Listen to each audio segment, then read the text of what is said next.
اللهم صل وسلم وبارك على سيدنا مولانا محمد وعلى اله وصحبه وسلم. ازيكم عاملين ايه؟ معاكم رحب صابر من قناه ذا بيست فود.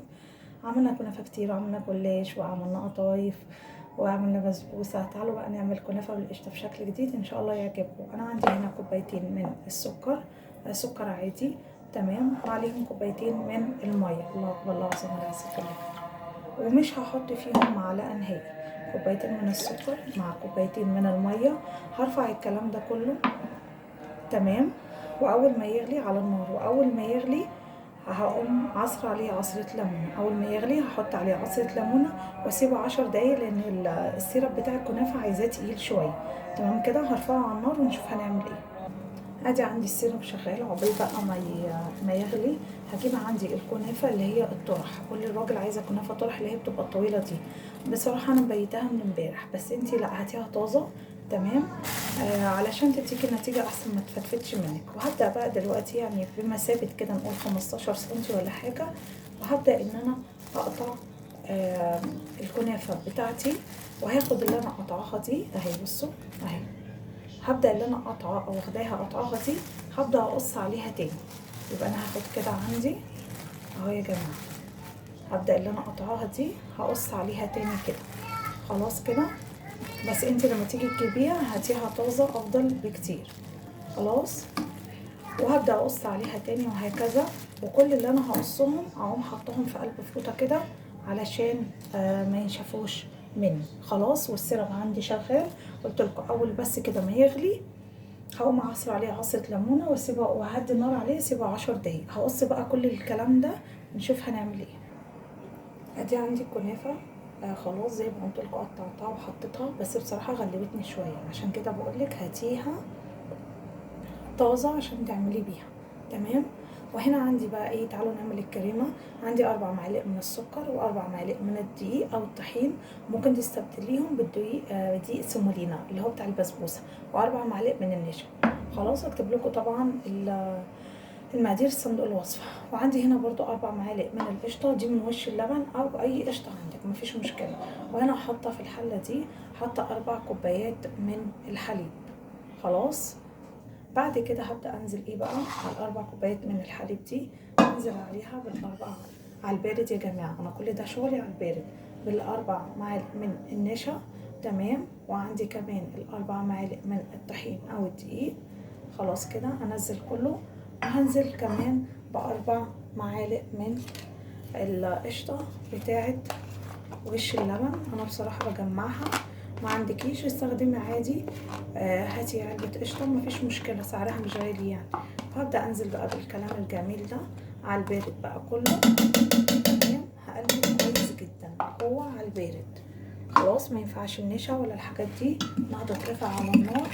نقلب بقى تقليب مستمر كده لحد ما كل الخليط يبقى جاهز معايا. بعد كده هرفع الكلام ده كله على النار، وما تنسوش ان السيرب او الشربات بتاعنا على النار. خلاص كده، هرفع القوام ده على النار يا دوبك ان هو يتقل برضو، يبقبق كده يتقل. هدي عليه دقيقتين وهوريكم القوام اللي انا عايزاه. الله على قوام الكريمه يا جماعه، بصوا بصوا الكريمه بتاعتي هايله جدا، فظيعه تمام. هو ده بقى القوام اللي انا عايزاه. السيرب بقى يبرد والكريمه تبرد. تعالوا نشوف الخطوه اللي بعد كده. كل اللي انا هعمله بقى ان انا هجيب عندي كوبايه ونص من الدهون، عندي كوبايه من السمنه ونص من الزيت. خلاص، الميكس ده بيبقى حلو جدا سايحه زي ما انتم ما شايفين تمام. حطيتهم على بعض وخدت منهم دهنه كده، دهنت بيها الصينيه بتاعتي. خلاص كده، ادي الصينيه بتاعتي اهي مدهونه من السمنه، خليط السمنه على الزيت. وممكن تحطي سمنه بس او زيت بس الميكس ده بيبقى بيدي طعم حلو قوي للكنافه. تعالوا بقى نشوف هنعمل ايه.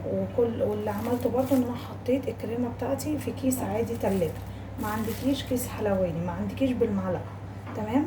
تعالوا نشوف بقى بسم الله. ناخد كده اول حته عندي من الكنافه تمام. وهبدا بقى دلوقتي ان انا هحط كل اتنين قدام بعض، نشوف كده مع بعض. ناخد بس كده دي منعكشه قوي، كله هنشتغل بيه. انا قلت لكم هي الفكره ان انت هاتيها ايه طازه افضل. خلاص، هجيب كده عندي الحته الاولانيه او القطعه الاولانيه، واخد برضو القطعه التانية. ضروري ان انت تغطيهم ويبقوا المقاس قد بعض عشان تعرفي تتحكمي فيها. خلاص انا هاخد برضو اهو الجزء التاني بتاعي واغطي الباقي. تمام كده، مفيش مشكله، كله هنشتغل بيه، مش هنقول لا. تمام. الاول بس هعمل ايه، هجيب عندي كده ابل ايديا، طرف ايديا كده بالميه، ميه عاديه جدا، وهبدا ان انا ادهن عندي الجزئين دول. طب بتعملي كده ليه يا رحاب؟ علشان خاطر الهيشان بتاعها ده يتلم الى حد ما. تمام. وفي نفس الوقت الكريمه تمسك فيها على طول. تمام، يعني حاولي تلميها كده على قد ما تقدري. خلاص كده. هبدا بقى دلوقتي ان انا اعمل ايه، هحطهم عكس بعض زي علامه الزائد كده بالظبط. تمام. كل اللي انا هعمله ان انا بالكيس هبدا ان انا انزل كده في النص. تمام. انزل كميه من الكريمه، يفضل طبعا ان انت تسيبيها تبرد، ده هيدي نتيجه افضل بكتير. تمام. وهبدا كل اللي انا هعمله، بصوا هقفل كده واقفل كده، عشان كده بقول لكم كل ما يقل هيشانها بيبقى احسن. قفلت من الناحيه دي اهو، ناحيتين على بعض، هرجع اقفل بقى من هنا. تمام. ومن هنا، منتهى البساطه والسهوله، وده بيبقى شكلها بقى. انا بس كل ده بحاول احكم الكريمه ان هي ما تتحرقش مني. ادي بيبقى شكلها بقى. نفس الكلام هعمله فيهم كلهم، بس حابه اقول بقى وانا بحطها في الصينيه هلزقهم كلهم في بعض عشان ما اديش مساحه للكريمه. يعني بصوا الكريمه هي مش باينه، انا عايزه اغطي الكريمه عشان ما تتحرقش مني. هخلصهم بقى كلهم بنفس الطريقه كده، وارجع لكم نشوف هنعمل ايه تاني. وادي شكل الصينيه بتاعتي بعد ما حطيت. هبدا بقى دلوقتي وامسح بس اي زيادات عشان ما تتحرقش مني في الفرن. وهبدا دلوقتي انزل بالسمنه على الزيت زي ما قلت لكم كده، ارشش كده عليها بالراحه جدا. السمنه على الزيت وعليها كده من فوق.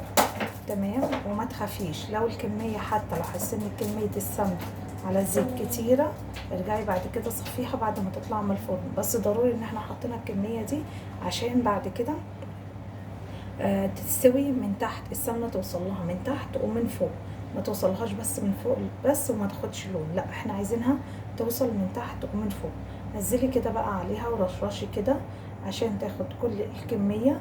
وزي ما قلت لك بعد ما تطلع حابه ان انت تصفي الزياده، لو لقيتي عندك سمن زياده مفيش مشكله نصفيها. ندخلها دلوقتي على ايه، على درجه حراره 200.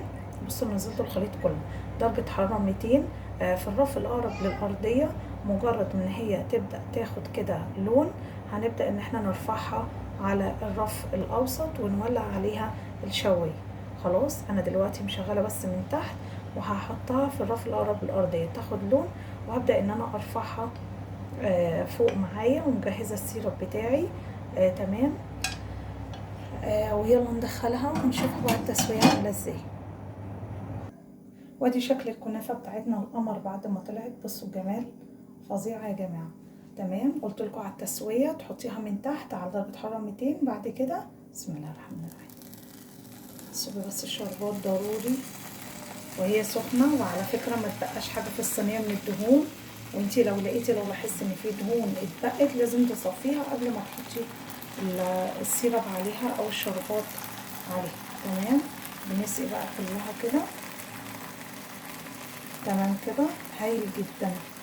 بعد كده نسيبها برضه تتشرب الشربات 5 دقايق كده ونقدمها بألف هنا وشفا. وادي عندي شكل الكنافة القمر، يا رب تكون واضحة. فظيعة يا جماعة. زينيها بقى بأي طريقة، ونزلي السيرب زيادة براحتك خالص، بس حاجة كده من الآخر، حاجة نظيفة. طعمها حلو جدا، لذيذة مقرمشة طبعا من بره اهو باين، ومن جوه الكريمة روعة جدا بجد. لو عجبكم الفيديو تعملوا لايك شير، ما تنسوش تعملوا لايك شير سبسكرايب. معاكم حبصة من قناة ذا بيست فود، وشكرا.